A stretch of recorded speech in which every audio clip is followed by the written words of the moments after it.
পৰম শ্ৰদ্ধাৰ উদয়ন সংঘৰ উদ্যোগত অনুষ্ঠিত হোৱা 40 সংখ্যক বহাগী উৎসৱ উদযাপন সমিতিৰ মাননীয় সভাপতি সম্পাদক প্ৰমুখ্যে উদ্যোক্তাসকল, আজি মঞ্চত উপবিষ্ট হৈ থকা বিচাৰক মণ্ডলী আৰু সন্মুখৰ আসনত আসন অলংকৃত কৰি থকা মোৰ আটাইতকৈ আপোন, যাক দেখিলে মোৰ হিয়া জোৰ পৰে মোৰ নাৰীসকল আৰু বিহুপ্ৰেমী ৰাইজ সকলোলৈকে জয় জয়তে মই ৰঙালী বিহুৰ অলেখ শুভকামনা আপোনালোকক জনালোঁ।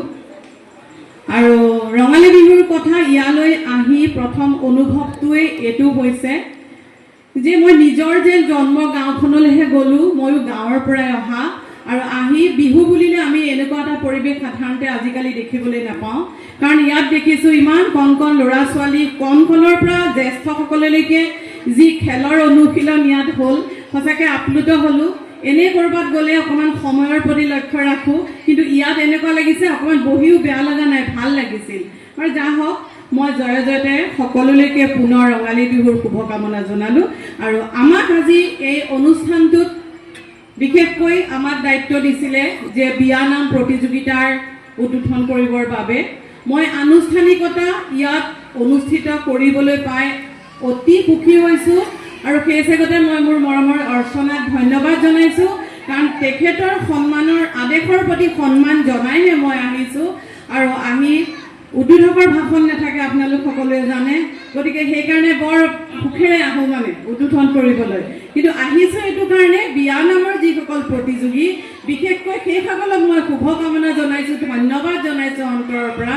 কাৰণ আপোনালোকে যে আমাৰ থলুৱা সংস্কৃতি বিয়ানামসমূহ বুকুত সামৰি লৈ আহিছে যে আজি এই মঞ্চত আপোনালোকে সেয়া সুবাস বিলাব। মই জয় জয়তে এই আপোনাৰ উদয়ন সংঘৰ উদ্যোগত যি অনুষ্ঠিত হৈ আছে 40 সংখ্যক বহাগী উৎসৱ উদযাপন সমিতিৰ উদ্যোক্তাসকলক আন্তৰিক ধন্যবাদ জনালোঁ, শলাগ ল'লোঁ এইকাৰণে যে আমাৰ আপুৰুগীয়া, আমাৰ প্ৰাণৰ সম্পদ এই বিয়ানামসমূহ আজি এই মঞ্চৰ পৰা সমগ্ৰ অসমতে আপোনালোকৰ কণ্ঠেৰে নিগৰি নিগৰি সুবাস বিলাওক। অসমত ইমূৰৰ পৰা সিমূৰলৈকে আপোনালোকৰ বিয়ানামসমূহ বৈ যাওক, তাকে অন্তৰেৰে কামনা কৰিলোঁ। কাৰণ বিয়ানামসমূহ আমি সংৰক্ষণ কৰা, প্ৰচাৰ কৰা, প্ৰসাৰ কৰা আমাৰ দায়িত্ব। এইখিনি আমাৰ নতুন প্ৰজন্মৰ কাৰণে, কাৰণ সেইখিনি আমাৰ শিপা, সেই শিপাত থকা কাৰণে আজি হয়তো আমি আহি আহি আপোনালোকৰ ওচৰত এই মন্দিৰা বৰুৱা বুলি আহি আপোনালোকক চিনাকি দিব পাৰিছোঁ। এইকাৰণে আমিও সেই শিপাত খামুচি ধৰি আছিলোঁ। আজি বিয়ানামৰ কথা কওঁতে মই আপোনালোকক জনাই থওঁ, 4-5খন এনেকৈ বিয়ানামৰ কিতাপ আপোনালোকলৈ উপহাৰ দিছোঁ। আপোনালোকে ভাল পাব। মন্দিৰা বৰুৱাৰ নামত যিখিনি বিয়ানামৰ কিতাপ আছে সেইখিনি আপোনালোকে ক'ৰবাত কেতিয়াবা সংগ্ৰহ কৰিব বা মোৰ পৰাও ল'ব পাৰিব। কিন্তু তাত এইখিনি কথা আছে যে প্ৰতিযোগিতাত আমি অকল আমাৰ বিয়ানামটো অকল আৱেগৰে নহয়, আৱেগটো হয়, মিলনৰ উৎসৱ হয়, কিন্তু তাত বিচ্ছেদ থাকে, কৰুণ সুৰ থাকে আৰু সেইবুলি বিয়ানামটো পৰিৱেশন কৰোঁতে গহীন গম্ভীৰৰ প্ৰয়োজনীয়তা আছে, নহয়নে? আমাৰ আইসকলে কেনেকৈ গাইছিলে, পৰিৱেশন কৰিছিলে, ইমান গহীন গম্ভীৰভাৱে এটা জেগাত বহি তেওঁলোকে একদম সকলোৰে অন্তৰ চুই যায়। আমাৰ বিয়ানামে, বিয়ানামটো হ'ল আমাৰ অসমীয়া সমাজৰ আৱেগ। এই আৱেগে সকলোকে খুন্দিয়ায়। এইখিনিত যদি বিয়ানাম গাই থাকে নুশুনাকে কোনেও নাথাকে। এইটো ক'ব নোৱাৰে যে পুৰুষৰ দুখ নালাগে, পুৰুষৰো সমানে চকু পানী ওলায় যেতিয়া ছোৱালীজনীয়ে কয় যাবৰ সময়ত। আৱেগবোৰ বেলেগ বেলেগ নহয়নে? ল'ৰাৰ কাৰণেও আছে, ছোৱালীৰ কাৰণেও আছে।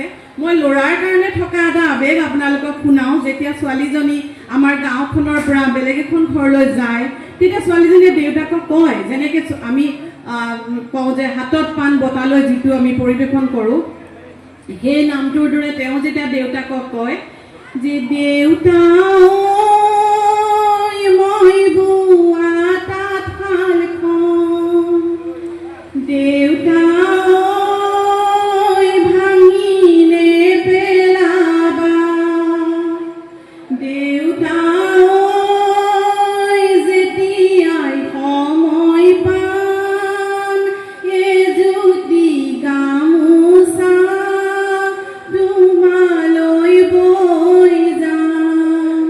কিমান আৱেগ আছে কওকচোন, হয়নে?